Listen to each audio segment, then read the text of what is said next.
Olá a todos, muitíssimo boa noite. Hoje é um dia histórico para São Paulo, né? Quebramos um recorde de mais de 70 anos, um recorde de calor em algumas regiões aqui de São Paulo, fazendo 38, 39, 40 graus. Coisa não tá fácil, quente e sem água. É, muito bom. Pessoal, obrigado pela presença de todos. Já temos aí bastante gente no streaming. Quem acompanha aqui sabe que uma das especialidades da casa é a pontualidade. Então a gente começa toda sexta-feira exatamente às 21 horas, hora de Brasília. Bom, primeiro eu quero dar boa noite é, às pessoas presentes identificáveis aqui. Tiago Henrique, sempre está aqui o Rodrigo, Maurício, Luiz Coelho, Fernando Coelho, o Éder, o Christian, o Brunjunte, o B. Gomes, o Antônio João, todos vocês e os outros que estão aí, mas não são registrados no Twitch, então não posso ver quem são. Boa noite a todos. Então vamos direto ao ponto, né? Sem rodeios, como a gente costuma fazer aqui. O assunto de hoje ele foi inspirado no workshop de sexta-feira passada. Sexta-feira passada a gente fez um voo de São Paulo para o Rio de Janeiro para cumprir os procedimentos visuais lá e fazer o famigerado NDB Bravo, né? E a gente viu, eu acho que vocês acompanharam, não sei se vocês tiveram a mesma impressão, como as coisas ficam mais fáceis quando a gente faz um bom briefing, né? Quando a gente estuda o procedimento, olha a carta com atenção. E a gente vai abordar esse assunto de briefing aqui de uma maneira mais estendida, de uma maneira mais completa. Então a gente vai falar aqui sobre os briefings que envolvem um voo simulando aí uma operação de linha aérea mesmo, tá? Então o briefing na simulação, né, a atividade de simulação de voo para recreação ou hobby é, é normalmente uma atividade solitária. Sendo assim, normalmente o briefing ele é mental, mas o briefing continua sendo uma coisa importantíssima. Não é pelo fato de que você não tem um colega na cabine para fazer o briefing que você não pode fazê-lo. Ele não serve somente para passar informação para o colega de cabine, ele serve também para que você fixe todas as variáveis, os procedimentos, tudo que envolve ou vai envolver o seu voo. Então, a gente que faz essa atividade aqui por recreação de uma maneira solitária, normalmente, a gente faz o briefing da mesma forma, só que a gente faz o briefing mental. A gente faz para nós mesmos.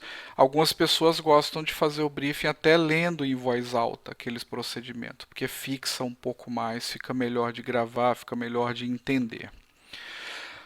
Bom, a gente vai falar aqui brevemente sobre a importância do briefing. Isso é uma coisa muito simples, né, de abordar, porque o briefing é importante porque evita que a gente faça o que eu chamo de tocar de ouvido. O briefing evita com que a gente haja com improviso dentro da cabine de voo. Dentro de uma cabine de voo não se improvisa, né? A gente faz as coisas que estão na medida do possível, as coisas que são previsíveis.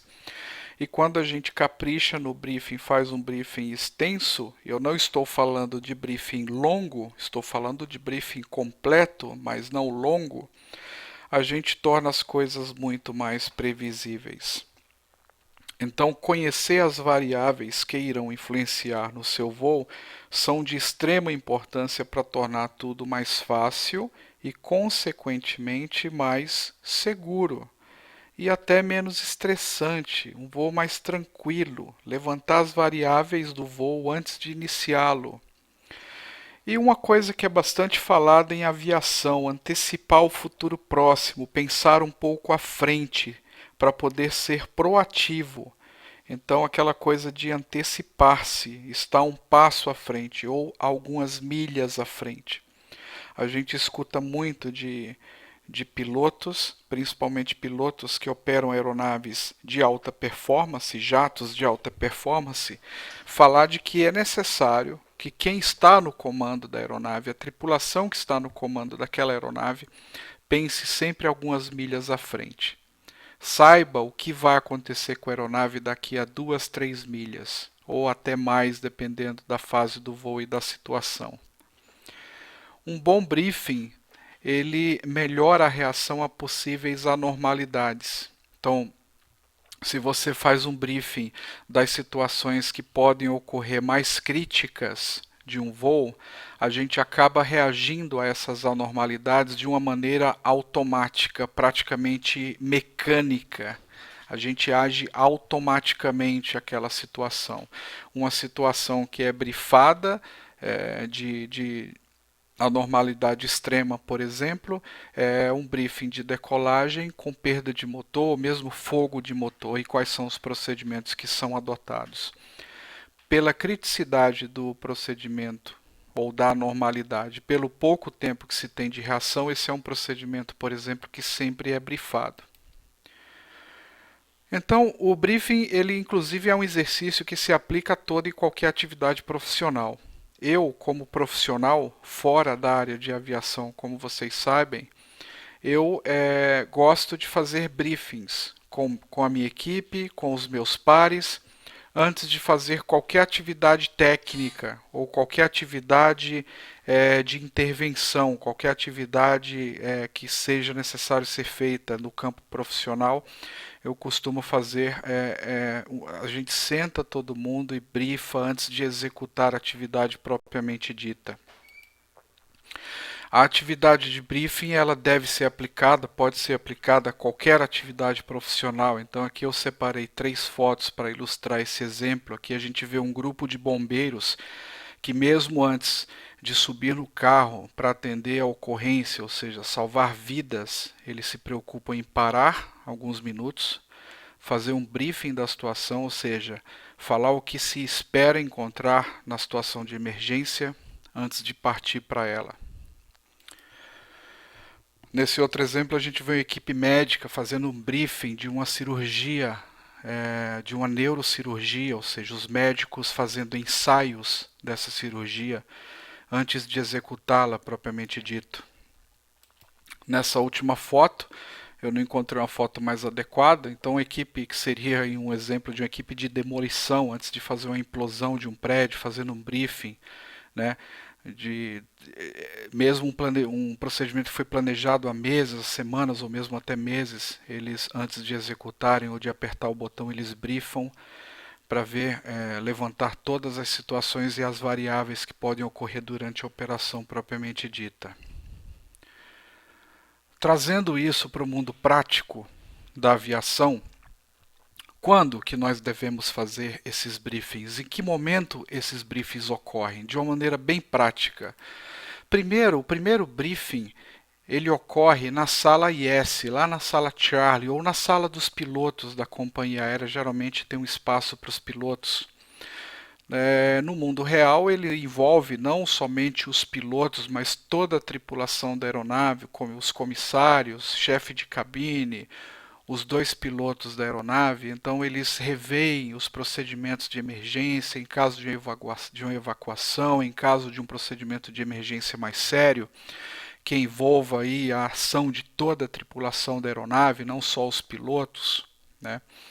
Mas principalmente na sala de briefing, eles revisam a carta de rota, no nosso caso aqui o SkyVector, ou seja lá qual o recurso que a gente utiliza para conferir a nossa rota, seja um software de plano de voo, o SkyVector ou uma carta PDF de rota, né?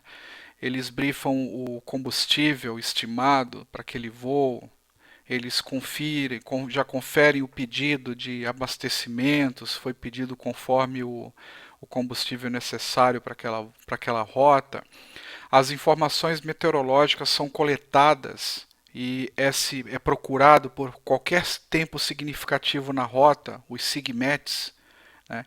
E no nosso caso, a gente pode usar as fontes como, por exemplo, a RedMet aqui no Brasil, ou Aviation Weather para a América do Norte, Estados Unidos, principalmente Canadá e Europa, para a gente verificar se tem tempo significativo na rota. Se a gente só olhar a meteorologia, o METAR do origem e destino, a gente pode estar passando pelo meio de uma situação adversa grave, né? E tem que ser observado o tempo na nossa rota também. E depois que é feito esse briefing aí inicial na sala de briefing dos pilotos, né, vai-se para a cabine. E na cabine, quando todas as informações do DOV, do Departamento de Despacho Operacional, estiver em mãos, ou seja, as informações de zero fio, as informações de velocidade de decolagem, autorização do ATC, tem que fazer uma correção aqui na apresentação. Quando tudo isso estiver em mãos, a gente faz o briefing de saída, o departure briefing, onde a gente aborda todas as questões do voo. Então, os NOTAMs dos aeroportos são revistos, verificar se tem alguma pista que não está operacional naquele aeroporto, se tem alguma taxiway interditada, né? Imagina que você faz o briefing de descida e o planejamento para sair na taxiway, de repente o avião sai na taxiway que está em obras interditadas, você vai ter que pedir um pushback para pegar uma nova taxiway. Então, os NOTAMs, né, que aqui na simulação às vezes a gente bypassa essa parte de NOTAM, já que todas as pistas, taxiways virtualmente vão estar sempre disponíveis. Mas é feito aí toda essa parte, o briefing de taxi, briefing de decolagem, e a gente vai ver mais detalhes à frente. E depois, o nosso terceiro briefing, que é o briefing de descida. Ele é feito entre 80, 100 e 120 milhas da descida, né? Que parece muito, mas é um tempo, um time suficiente, aonde dá tempo de fazer um briefing detalhado, dá tempo de fazer um briefing para situações não normais, é tempo suficiente para pegar as condições meteorológicas dos aeródromos. Geralmente, nessa distância da descida, já se consegue captar o rádio do ATIS do aeroporto.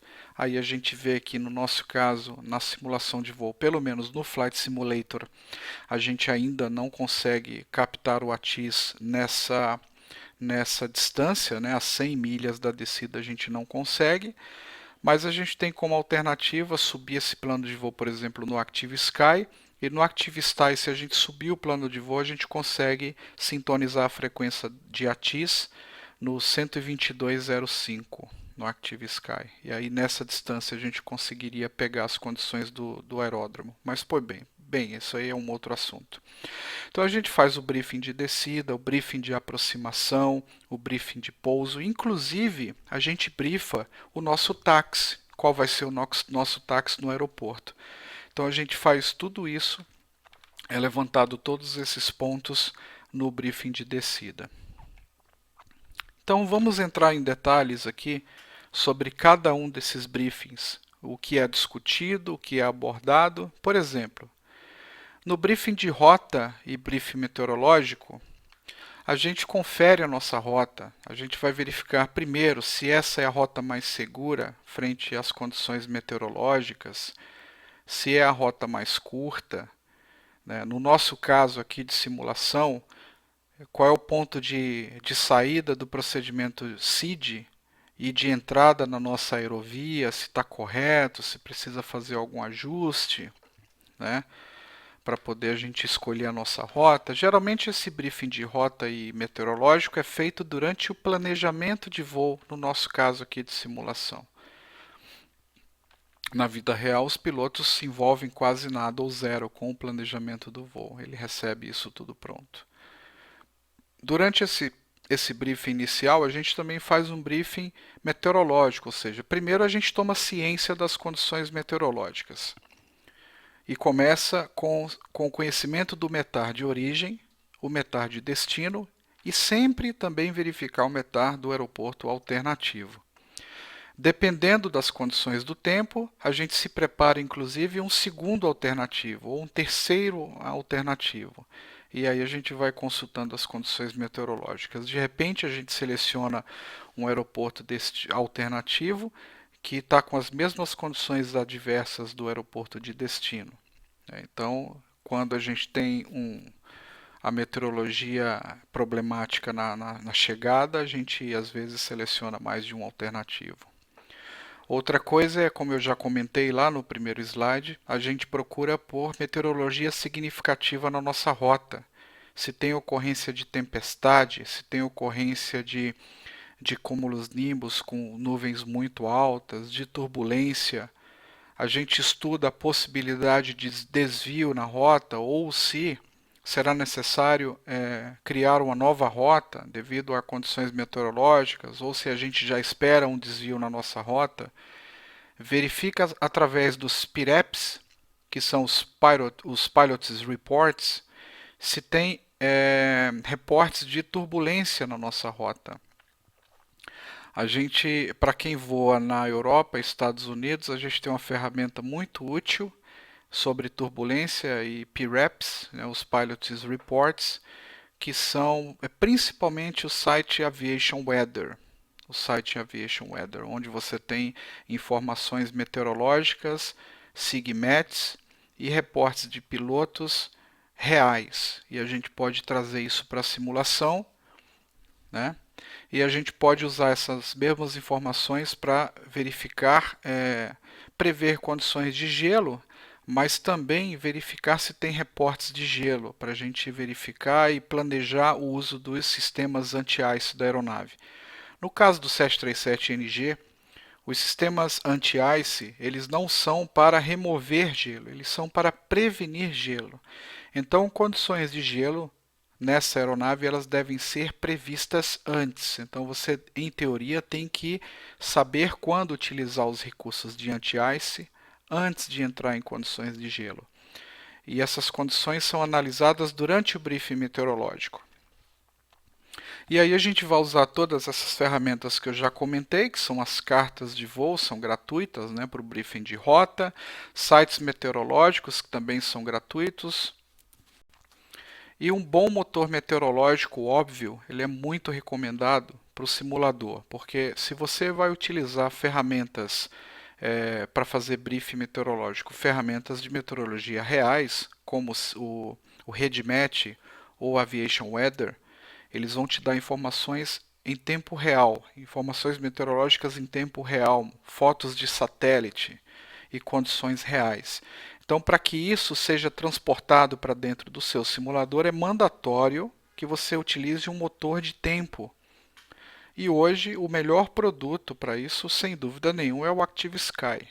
O ActiveSky, ele lê nos servidores meteorológicos, nas estações meteorológicas, ele interpreta essas informações e ele injeta essa meteorologia no Flight Simulator.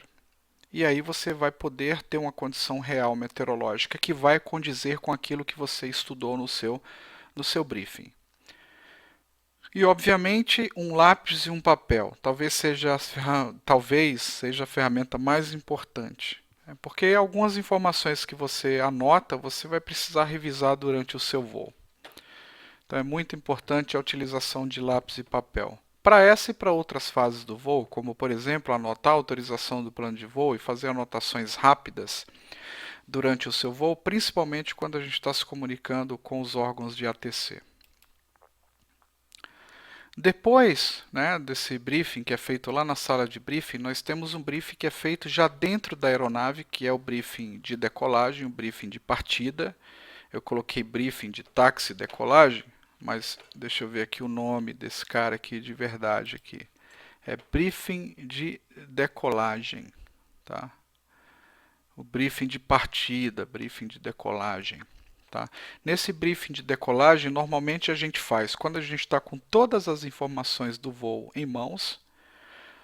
Na aviação real, isso acontece praticamente já na hora de fechar as portas da aeronave. Por quê? Porque a aeronave, a operação de uma companhia aérea é uma operação muito dinâmica no que se diz respeito à quantidade de carga, quantidade de passageiros.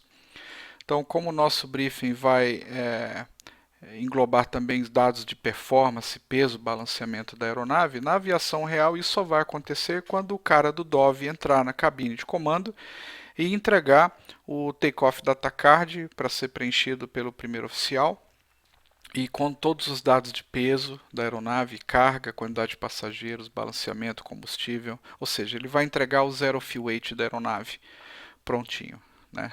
Então, quando tudo isso está em mãos é que ocorre. No nosso caso aqui, a gente vem para a cabine, entre aspas, já com todas as informações de peso e balanceamento na mão. Então a gente pode fazer isso aí durante a preparação de cabine. Eu faço, quando eu faço, eu confesso que nem sempre eu faço, quando eu estou fazendo os vídeos eu abordo o assunto do vídeo, do workshop. Quando eu estou fazendo os meus voos sozinhos, o que ultimamente tem sido raro, eu costumo fazer esse briefing mesmo que mental, né? Mas vocês vão ver que a gente vai falar durante uns 40, 45 minutos ou quase uma hora sobre isso, e que no final eu prometo, a gente vai simplificar tudo isso para todos, tá?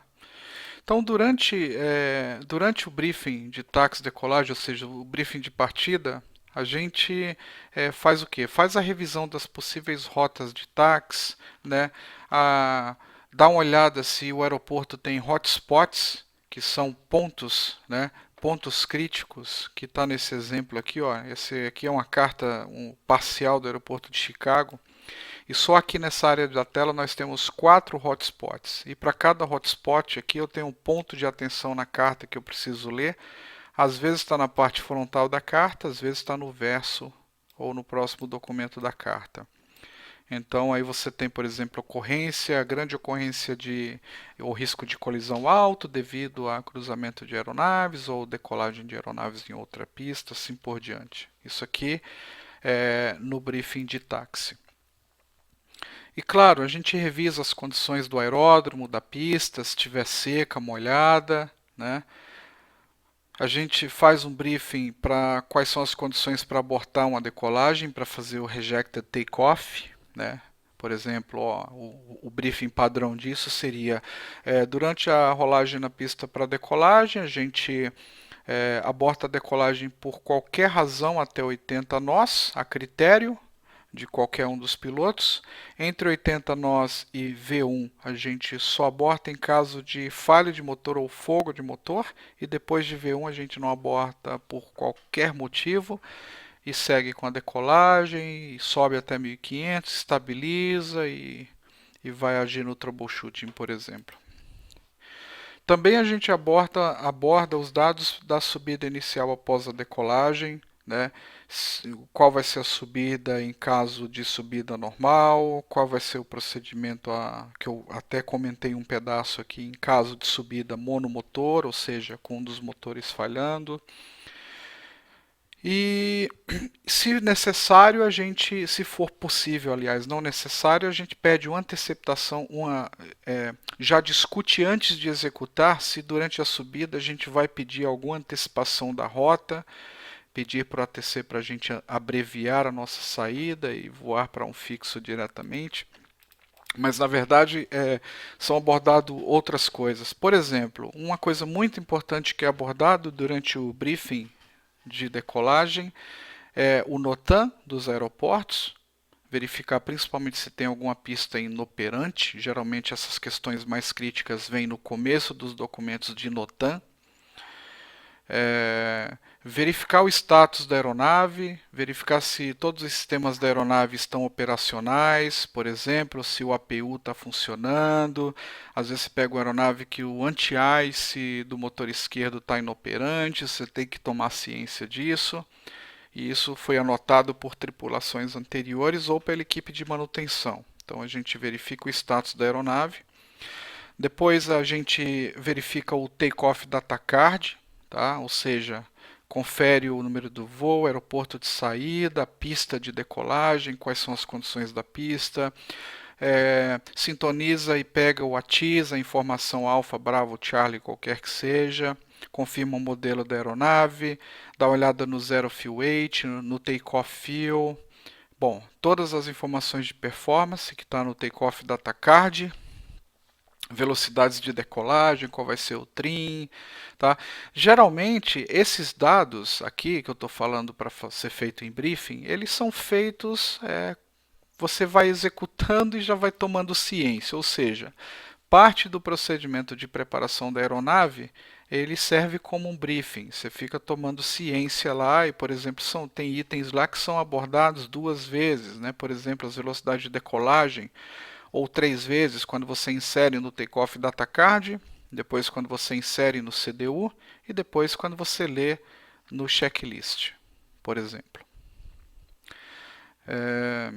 Depois disso, a gente vai fazer a análise da saída, né? O briefing do CID. Então, a gente pega a carta de saída e vai fazer um briefing. A gente abre a carta e a gente vai revisar os procedimentos o procedimento de saída na carta e anotar principalmente os pontos mais críticos, como, por exemplo, se tem algum procedimento de abatimento de ruído na carta para decolagem, quais são as restrições de subida inicial e assim por diante. Então a gente lê a carta, essa que é a palavra. Lê a carta junto com o seu colega de cabine ou a gente que faz essa atividade solitária aqui em simulação, lê essa carta mentalmente para poder cumpri-la de uma maneira eficiente. Nessa parte, se for necessário, a gente já faz as devidas correções no FMC se tiver alguma divergência, o que é comum, às vezes acontece.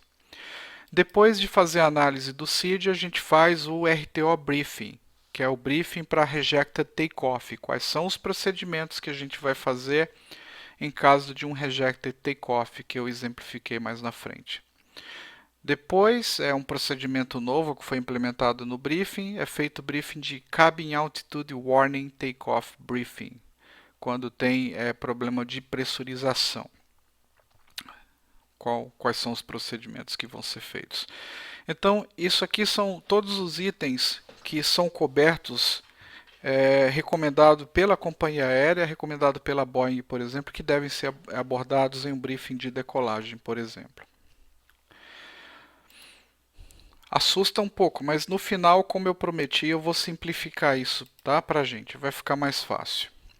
Depois, quando a gente está no nosso voo, a gente tem o terceiro e último briefing que é feito durante o voo, que é o briefing de descida, aproximação, pouso e táxi. Okay? Então, nesse briefing, por exemplo, a gente revisa a STAR de descida. Tá? Normalmente, na verdade, as possíveis STAR eu coloquei aqui, mas o ideal é que ele aconteça quando a gente já recebe, já faz o contato com os órgãos de ATC, e já sabe da sua STAR. Então você já revisa a STAR sabendo qual é. E aí a gente obtém as condições atualizadas do aeródromo. Se tiver IFR, verifica as condições gerais, como teto, visibilidade, condições da pista. Revisa os procedimentos IAC, procedimento de aproximação por instrumentos, procedimento ILS ou localizador, RNAV. Revisa as altitudes de decisão e segue com a preparação final, tá? E claro, revisa também as cartas de aeródromo para poder fazer um breve briefing do táxi, se houver tempo, tá? Esse procedimento de briefing de aproximação, de descida aproximação e táxi, ele também está descrito nos manuais operacionais, tá? Então, tem também uma sequência para a gente abordar dos assuntos que devem ser abordados durante o briefing. O primeiro deles é o NOTAM, verificar o NOTAM. A gente aqui na simulação de recreação não faz muito uso disso.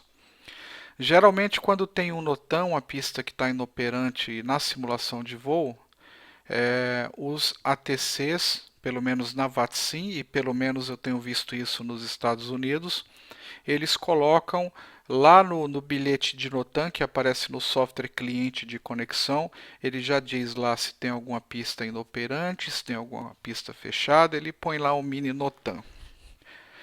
Verifica o status da aeronave para ver se tem algum item ou variável que vai influenciar no pouso, por exemplo, se o reverso está operante, se os spoilers estão funcionando, se não tem nenhuma anotação de freio, ocorrência de freio que esquentou, que 2 pousos atrás estourou um pneu, ou seja, verifica as condições gerais da aeronave e depois a gente vai para o Landing Data Card. O Landing Data Card a gente verifica qual vai ser o nosso flap de pouso, qual vai ser a velocidade de aproximação, qual vai ser a VRF, o aeroporto de chegada, qual vai ser a pista de pouso, qual é o peso que a gente vai estar durante o pouso, se vai ter alguma órbita, qual o tempo previsto de espera nessa órbita, qual é o nosso peso máximo de pouso, para pista seca, para pista molhada, qual que é o máximo vento de cauda operacional e qual vai ser as condições nesse aeroporto,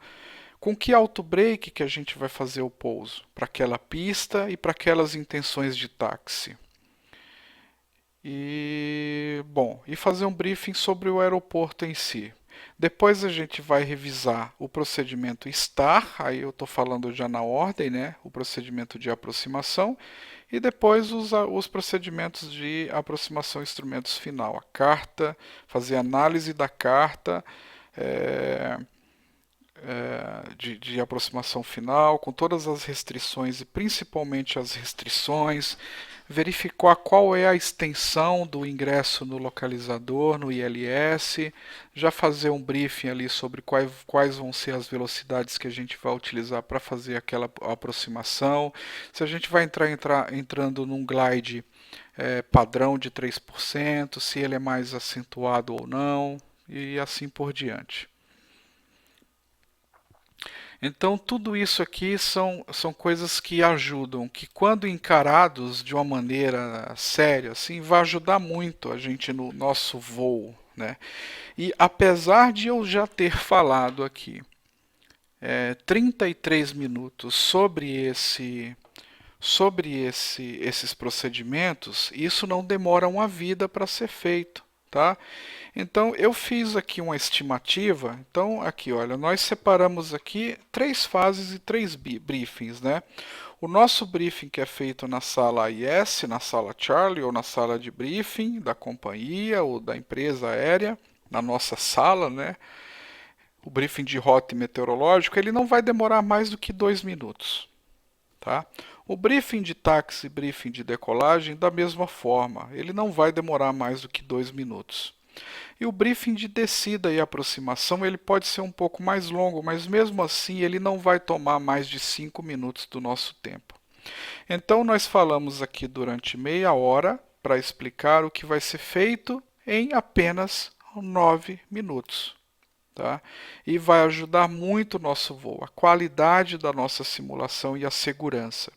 Fazendo os briefings e principalmente na hora do pouso, investindo tempo em fazer o briefing de descida e aproximação e o briefing do aeroporto, a gente consegue fazer procedimentos que, em teoria, são procedimentos bem críticos ou procedimentos difíceis de uma maneira muito mais fácil.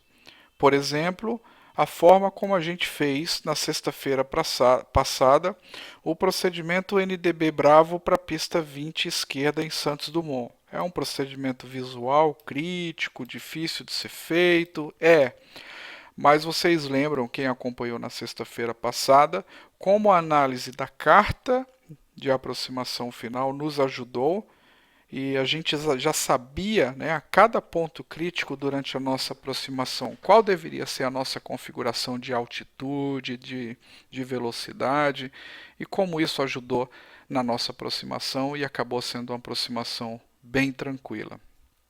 Então é isso aqui. E engraçado que eu tive a felicidade, hoje à tarde eu mandei um torpedo, um zap para o meu amigo comandante X. Ele estava preparando a cabine da aeronave para decolar, ele é piloto real, todos sabem. E ele disse, mais tarde eu vou estar indo, eu vou estar tranquilo, quando eu estiver no hotel eu te aviso, você me liga. E agora há pouco, meia hora antes da gente começar a sessão, eu liguei para ele e para validar algumas coisas que eu estava abordando aqui, né? Falou, olha, vê se as minhas impressões estão corretas, né? E uma das coisas que a gente abordou foi isso. Eu falei, olha, X, vê se esse tempo, né? Apesar de tudo isso que tem que abordar, eu imagino um briefing rápido. Então eu imagino um briefing de rota e meteorológico de não mais do que 2 minutos, um briefing de táxi e decolagem de 2 minutos e um briefing de descida, aproximação e táxi de 5 minutos. Ele falou, é isso mesmo, ninguém.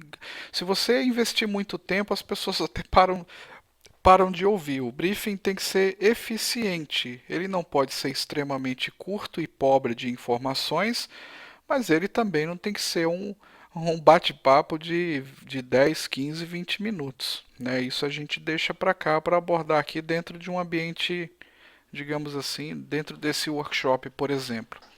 Então não é nada complicado, não. Quando a gente está analisando procedimentos, como por exemplo a gente fez sexta-feira em Santos Dumont, a gente fez um briefing bem detalhado e esse briefing não toma mais do que 5 minutos.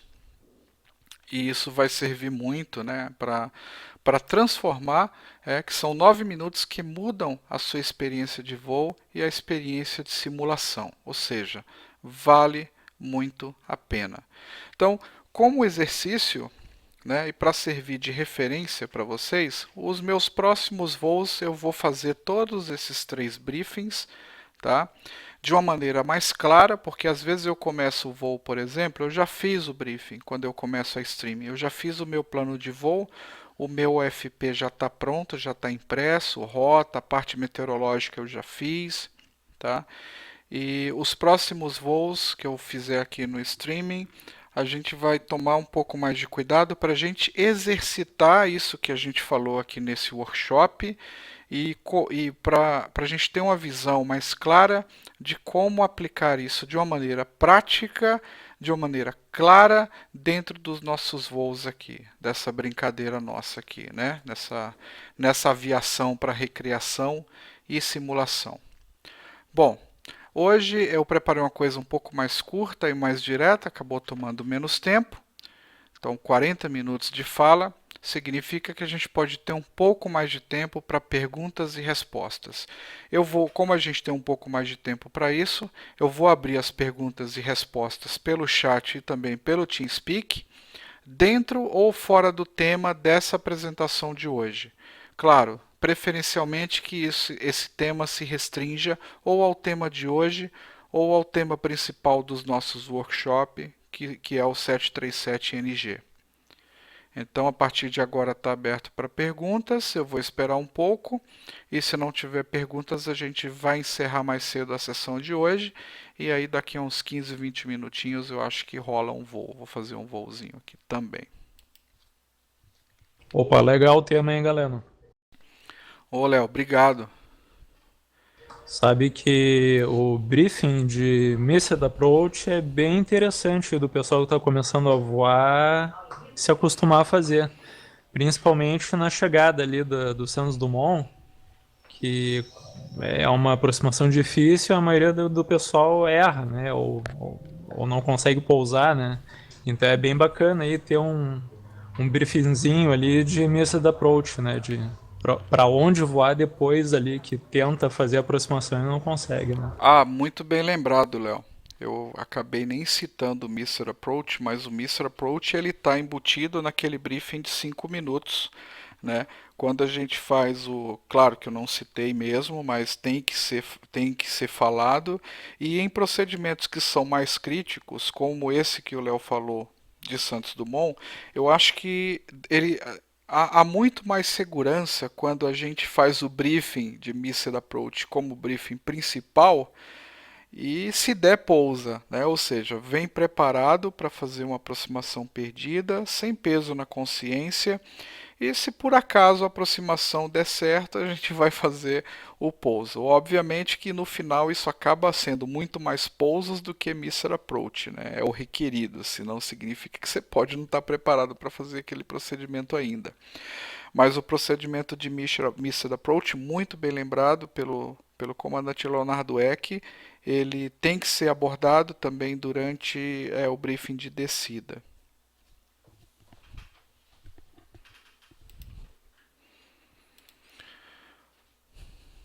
Bom, parece que hoje não temos nenhuma pergunta, vai ser um workshop que a gente vai terminar mais cedo. Eu gostaria de agradecer primeiro a presença de todos, tá? E no próximo workshop a gente volta com a abordagem mais clássica, tá? Que é aquela parte técnica e em voo. Eu gostaria de agradecer a todos pela presença.